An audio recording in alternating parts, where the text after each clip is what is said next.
Giselle blak-blakan sebut foto Gempita cuci pakaian hanya pencitraan. Gading Marten posting Gempita Nora Marten anaknya mencuci pakaian. Pada foto yang beredar, Gempita Nora Marten duduk di antara sejumlah pakaian kotor di ember.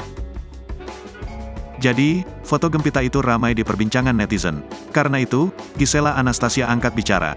Gisela Anastasia, ibunda dari Gempita Nora Marten menjelaskan, foto mencuci pakaian itu sekadar pencitraan. Iya, Gempi cuci baju. Itu pencitraan, kata Giselle ditemui di kawasan Senayan, Jakarta, baru-baru ini.